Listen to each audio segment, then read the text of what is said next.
জুলাই বিপ্লবের আহত ৬ জনকে উন্নত চিকিৎসার জন্য থাইল্যান্ডের ব্যাংককের হাসপাতালে পাঠানো হয়েছে। আজ বেলা ১১টার ফ্লাইটে ঢাকা ছাড়েন তারা। এ নিয়ে আন্দোলনে আহত মোট ২২ জনকে উন্নত চিকিৎসার জন্য বিদেশে পাঠানো হয়েছে বলে জানিয়েছে কর্তৃপক্ষ। থাইল্যান্ডে পাঠানো ৬ জনের মধ্যে ৩ জন ঢাকা সিএমএইচে ও বাকি ৩ জন ঢাকা মেডিকেলে চিকিৎসা নিচ্ছিলেন। এ নিয়ে আলোচনা করতে রাজধানীর আগারগাঁও থেকে আমাদের সাথে যোগ দিয়েছেন জাতীয় নাগরিক কমিটির স্বাস্থ্য উইং ডাক্তার হুমায়ুন কবির হিমু। জনাব ডাক্তার হুমায়ুন কবির হিমু, আপনাকে স্বাগত জানাচ্ছি ইন্ডিপেন্ডেন্ট টেলিভিশনে। যেটি শুরুতেই আপনার কাছে জানতে চাই যে আহতদের মধ্যে আমরা জানি যে ২২ জন চিকিৎসার জন্য বিদেশে যাচ্ছেন, এরপর আর কতজন যাবেন, আর যারা যাচ্ছেন আজকে যারা যাচ্ছেন তারা কি ধরনের জটিলতা নিয়ে যাচ্ছেন?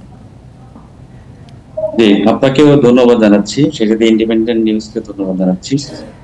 আসলে আমরা একটা নতুন দেশ পেয়েছি, একটা স্বাধীন দেশ পেয়েছি, যেখানে আমরা সবাই মিলে এই যে আমরা আমাদের যে স্বাধীনতা উপভোগ করতে পেরেছি, এই জন্য কিন্তু আমরা আহতদের কৃতজ্ঞতা জানাই এবং তাদের জীবনের বিনিময়ে, তাদের অঙ্গের বিনিময়ে আমরা কিন্তু আজকে একটা স্বাধীন দেশ পেয়েছি।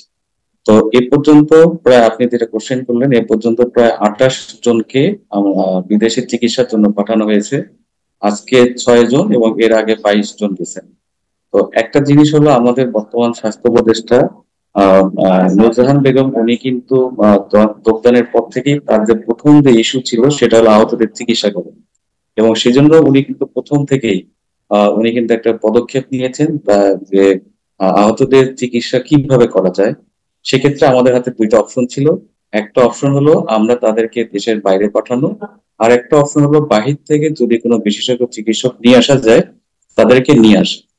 তো সেই ক্ষেত্রে স্বাস্থ্য উপদেষ্টা উনি যেটা প্ল্যান করলেন প্রথমেই, যে আমাদেরকে যদি আমরা বাহির থেকে বিশেষজ্ঞ চিকিৎসকদেরকে আমরা এই দেশে আনতে পারি, তাহলে আমরা একজন চিকিৎসককে দিয়ে কিন্তু আমাদের দেশে অনেককে সেবা দিতে পারবো। সেজন্য ইতিমধ্যে প্রায় 10টার মতো মেডিকেল টিম আমাদের দেশে কিন্তু এসেছে, যেমন ফ্রান্স থেকে এসেছে, তারপর যুক্তরাজ্য।